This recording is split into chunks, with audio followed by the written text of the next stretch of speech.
Welcome to Cartoon Creators, where we talk to the minds behind the shows that raised us. I'm your host, Tamar Lilienthal, and today we're talking to Ron Halsey. Ron is a prolific writer who has written on legendary shows like Curious George, Martha Speaks, and Sesame Street.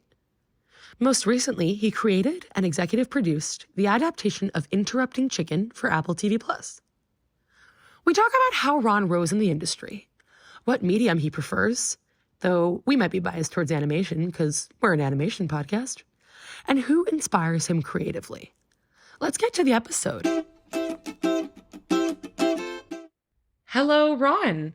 Thanks so much for coming on the podcast. We're really excited to have you. Hey, Tamar, thanks so much for having me. It's exciting to be here. So, we start every episode of the podcast asking people for their story of how they ended up in animation or in kids' media. What's yours? So I think a pretty common refrain is that a lot of people who work in kids media never foresaw themselves working in kids media, and that was certainly the case for me. Um, I I was interested in being, TV and film writer. I was living in Myrtle Beach, South Carolina, had just graduated college at Northwestern, and was working at a local newspaper in Myrtle Beach. And I had joined a local playwrights group, and so I was writing plays, and I just had this dream of writing for TV someday. So I drove out to LA with all that would fit in my Subaru Legacy, and I started applying for different writers assistant jobs and different programs, and I had this Arrested Development spec script that I was sending around, and I applied to the Nickelodeon writing program and was accepted. So I was in the first class that Karen Kirkland, who used to run the program, I was in her first group, and that's how my career launched, and that's how I got into kids TV. I worked on a show called Ned's Declassified School Survival Guide, which was Yeah. a big hit for Nick at the time, and then started writing for Curious George after that, and so it was kind of off to the races. Um, so yeah. That's awesome. That's awesome. I think you're right. I think the majority, if not all, the stories that we've heard, um, except maybe Susan Kim, she comes to mind as having been the exception. But a fair share of the stories we've heard are, people who really could not have imagined themselves in the kid space. So I agree. I think that's pretty common. But it's always great to hear people's paths. It's funny though, because so much of kids' content is it's comedy forward. And if you look back, Arrested Development was pretty cartoony as a show in its day. So I feel like there was some natural overlap there. Totally. And I so appreciate you saying that because I think there's a bit of a misconception, if not to say like a bias out there, but at the very least a misconception that kids' TV is somehow dumbed down or, easier to write. And I don't at all think that's true. I think you're so right that it has many of the same conventions of a classic comedy and, genres of the like. And also, if nothing else, it has an extra layer of also having to like figure out how you cater it to, the child demo. So I definitely think there's a lot there. Oh, absolutely. I mean, it's really more pure comedy in a way because you don't have the crutches of like swearing and sexual content and stuff like that. So you really have to sort of appeal on a very sort of clever level. I mean, at the time I was at the Nick Animation Studio, and knew the SpongeBob people and Fairly Odd Parents, and like everybody's like genius level creative, So um yeah, it's super funny stuff. Totally, totally. And speaking of, you've just named some pretty legendary properties right there. And you've also written on a lot of legendary properties. Curious George, I know you mentioned, obviously a big one. Sesame Street, obviously a huge one as well. So I don't mean to like make you pick a kid, but which has been your favorite? What's been your favorite property to write on? Well, My favorite show is the one that I developed for TV called Interrupting Chicken, Cool. which is on Apple TV Plus. It was actually based on a best-selling children's book of the same name, and that is was such a fun experience. And it was kind of like my baby. Brought it from nothing to a total show. Just seeing that whole process develop, collaborating with all kinds of amazing people was really, really satisfying. Um, but there were so many experiences that have been amazing. I mean, Sesame Street is so cool when you're getting to write for these iconic characters, and the first time you go on set, everybody feels like a kid when you walk out there and you see all the puppets. Um, and there's a show called Martha Speaks that I worked on that was actually that was a really fun experience because on that show, they kind of let us do whatever we wanted. So, it was especially, we did so many episodes that we just sort of had to get really inventive. I did one episode that was like a parody of There Will Be Blood. I mean, if you if you watch it closely, That's it's like in the Wild hilarious. West, and like there's like prospecting for milkshakes out of the ground. Oh my God, I But have to find this. That's yeah, amazing. it's called Martha Out West. So that was really satisfying as well. Um, but yeah, I've had so many good experiences in this business and for different reasons. Yeah, for sure. And it's funny that you mentioned that. So we've had other guests on from like Arthur even.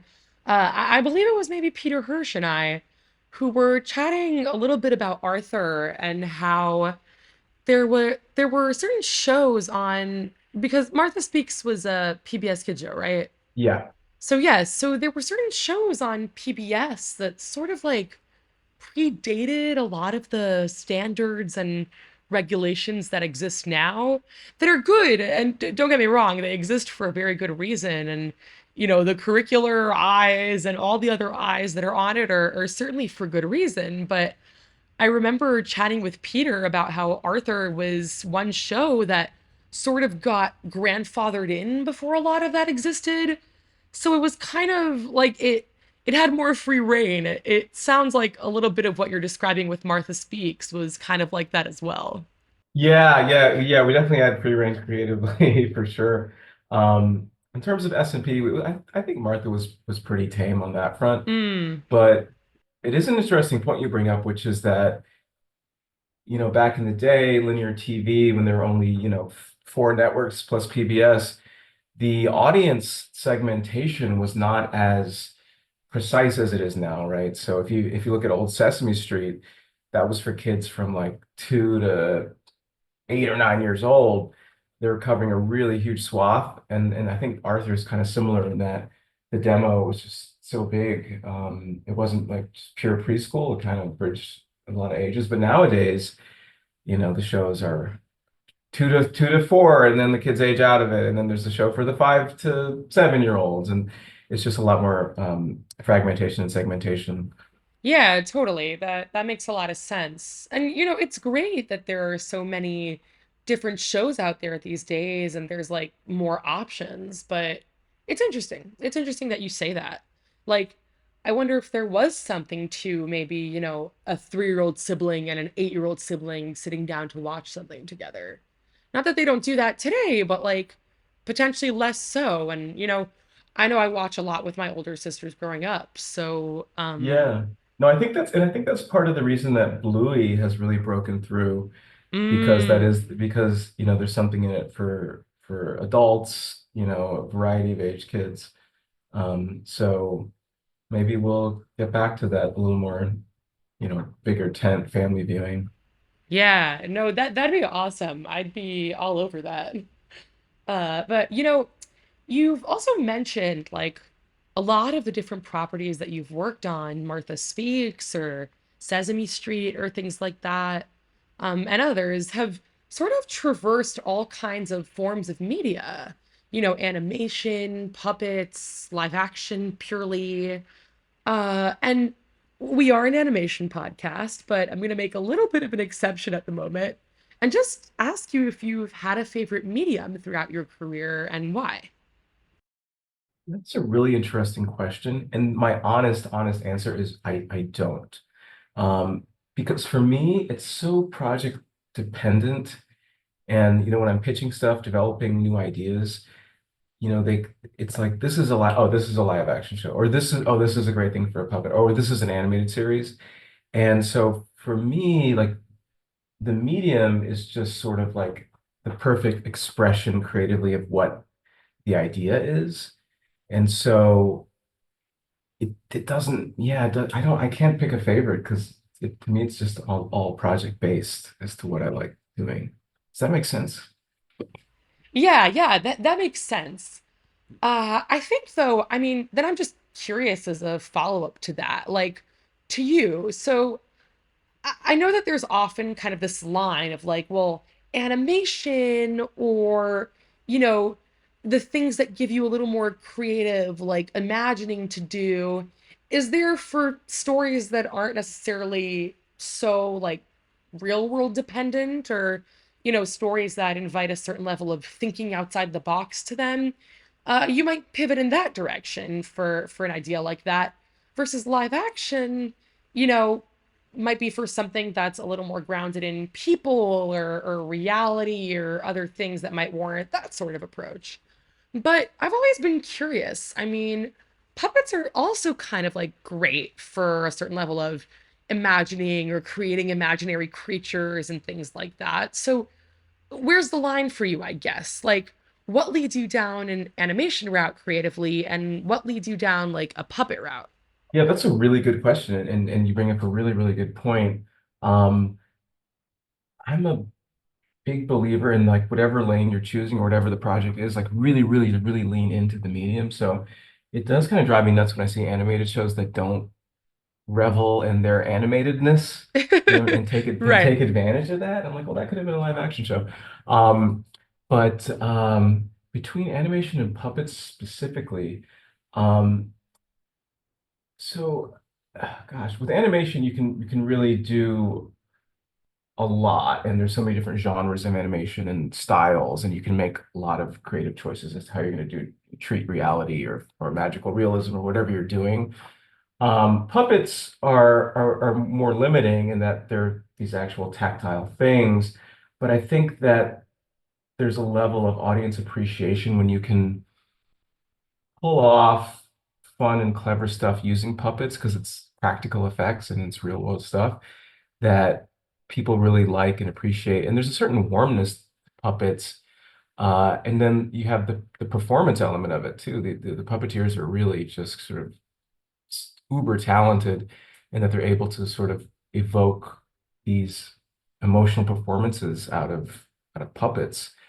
Um, so I don't know if I answered the question, but I think there's ways to lean into each of those mediums. Yeah, for sure, for sure. And you're so right about the puppeteers. I mean, I think I saw like there's so much I don't understand about puppeteering. I'm fascinated by it. But I saw some Instagram reel, I think recently that Sesame Street put out with Elmo on like one of those amusement park, high swing rides, like those little swing carousels. Yeah. And just how they did that, I don't even know. I don't know. Puppeteers are so cool. Yeah, they really are amazing because I mean they have to be able to do the voice plus emote and I mean yeah and they're all like hunched down, under the camera. Yeah, yeah. And I Yeah. mean, so having worked on like a property like Sesame Street and having these warm characters that are so known to audiences and have really like spanned generations. Like, is that ever, I guess my question is there ever pressure that comes with that? And secondly, like, is there, do you ever find yourself trying to find a balance between like, okay, there's this very established, very legendary brand characters, Elmo, Big Bird, the like, and like there's me, Ron, who wants to like tell a story that, I want to tell. Yeah, Like, that's how does that work? yes. There's sometimes is a bit of a challenge. Um, back when Jim Henson was creating the characters in the, late 60s, early 70s, um, they were, pretty, one-dimensional, I guess you could say. And Mm-hmm. then they've sort of evolved and grown over the years. Um, but yeah, and I think that's why it says, the show has created more characters, um, as the show has continued to evolve to have characters with a little bit more emotional complexity and that kind of thing. But yeah, it's interesting, and an interesting creative challenge for sure. Yeah, no, I can imagine. I can imagine that. Yeah, and I'm curious as well. I mean, we've talked a little bit about, how you ended up in the industry and kind of like doing the Nickelodeon writing program and things like that. And on this end, to be totally honest, I, set out to do this podcast and took a look at some point at like the folks that I had had on and kind of the way that it was going. And I looked at it and I said, hold up. There's not a lot of different voices being represented on my podcast. And that was like a big thing for me. And I reached out to a couple of mentors of mine who said, well, Tamar, the 90s and the early 2000s were an interesting time in that respect. Like, it kind of checks out that women and people of color and all sorts of like groups of folks working in the industry at that time were not plentiful. And I know I've had some interesting chats with like some other folks about their experiences, but I'd love to hear a little bit about yours, coming up at a time when like the animation space and the kid space weren't the most inclusive um and also if there's anything, that you still in your mind that steps the industry still has to go. I mean, I'm grateful to have jumped into it at a time where it was more welcoming to someone like me, but curious for your thoughts on how that's progressed. Yeah, you're definitely tapping into something that's very true. Um, Big question, I know. when I started at Nick in '05, and yeah, the ethos at the time, let me just say, yeah, it was not, how do I- it was a pretty, the whole industry, I think, felt very insular, and it wasn't like, uh arms out, Nickelodeon had this writing program, and one of the big aims was to get, more diverse writers to working at Nick, because it was like almost non-existent. Um, and it wasn't, I know how it is today, but at the time it wasn't like, oh, great. It was more like arms folded, like, oh, okay, uh, you know, you're the checking the box, you know what I mean? And it wasn't enthusiastic welcoming at every turn, I have to tell you.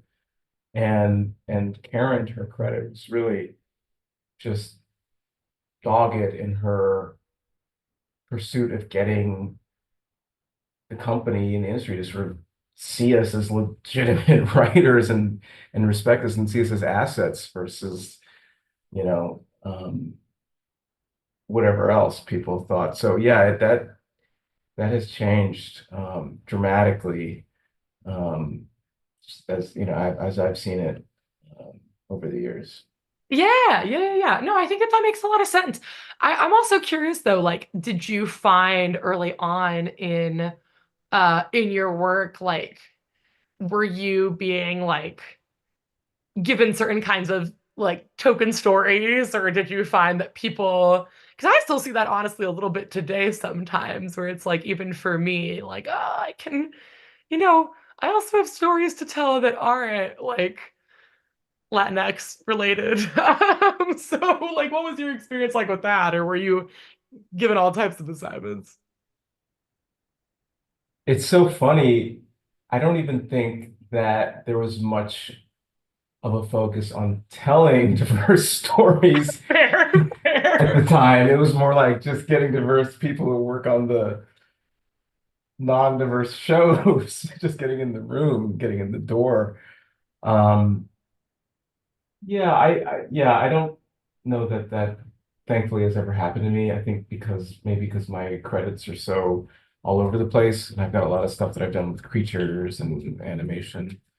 Um, but that's not to say you can't still have an eye toward diversity, because even the show that I did with chickens, if you look at the voice cast, if you look at the kinds of stories we told, you're gonna find a very, very pretty diverse group of actors and stories. So Totally. I think yeah. No, that makes a lot of sense. That makes a lot of sense. It's so funny what you were saying though, that even like the what we think today is like tokenizing or like don't make your like particular demographic writer like write all your, um culture-based stories or things like that is probably even a step ahead from like what once was, which was like not even telling any of those types of stories. I've never thought of that, but that's a really good point. Yep. Wow. Yeah, that's crazy. Wow. Um, yeah, well, I would love to kind of end on a note of like who has inspired you in the industry, past, present? Like who are some, yeah, who inspires you in animation or kids or yeah. You know what I love independent animated features. Hmm. I love seeing what comes out of usually they come from other countries, and there's a big animation festival that takes place in France every year, and they screen a bunch of these. But like people's labors of love, um, and they deal with really interesting subjects. Um, Last time I was at this festival, there was a film about the Angolan Civil War that uh, dealt in magical realism, and the animation style was just really cool. There's just been so much good stuff. Stop motion. So I love all those creators. Not many of them are would be household names, but there's always great stuff from around the world, and it's worth checking out. Animated shorts as well. Stuff is just really, really good. Um, I've recently been watching the short films of Al Jarno.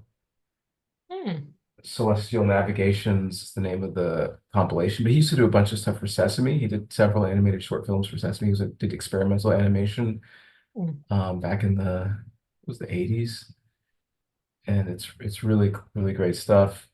Um, of course, I love Don Bluth and Pete Docter and Yeah. the folks over at Pixar. Just done some amazing stuff. And then, shout out to the folks who kind of have had mentored me. When I was working on Ned's, one, one of the writers used to always take smoke breaks. We were outside. He goes, "You want to write for Curious George? My buddy's looking for writers." And his buddy was this guy named Joe Fallon. And so and that was actually the first animated series I actually wrote for was George. And so I learned a lot from Joe. And then subsequently Ken Scarborough, who was the head writer of Martha Speaks. Yeah. Uh, yeah, and then became the head writer of Sesame Street, which is in large part how I ended up working on the show. Um, so I learned a lot from them about animation writing. Um, so yeah, That's amazing. I mean, such a testament and also such a recurring theme, I feel like, in all of our episodes is like, guests mentioning who kind of looked out for them and told them like, hey, my buddy's looking to hire or mention their name in a room. And those folks are great. I feel like always grateful for those folks in our lives. So that's awesome. And yeah, couldn't agree more on the international thing. I think even I'd love to kind of know what was playing internationally in the time where I was sort of watching. kids shows here and animated shows here. I have a little bit of a sense of that. My family being from Brazil, I watched a little bit of Brazilian kids content growing up. But because now, in the last couple of years, getting more into like things like the Parisian Nest and things like that through my own work, and just kind of watching what's out there around the world. I mean, I feel like this entire podcast is predicated on loving US based shows. So not to negate that, but sometimes you watch what the rest of the world is doing and you think like, whoa, why don't we do that? So that I agree. There's always kind of more to see in the world. So I love that. Yeah, Brazil's a big animation hub these days. There Yeah, was there was this wild Brazilian animated show, I think it was on Netflix, about the superhero drag queens. I did not hear about That was this. out of Brazil. Yeah, what was the show called? Um, Yeah, s- Super Drags, is that? yeah, yeah, that's it. Yeah. Oh my goodness. Oh my goodness. I'm gonna have to check that out. That sounds awesome. That sounds For amazing. sure. Um, well, yeah, I love that, and I just love everything that you shared, Ron. So thank you so much for coming on the podcast. We really appreciate it. It's been great to have you. Thanks for having me. It's been a pleasure. Thanks for tuning in to Cartoon Creators. We would love if you connected with us on one of our social media channels. Have a comment, question, or an idea for a guest we should bring on to the pod? Email us at info@cartooncreators.com. Both words starting with a K, of course.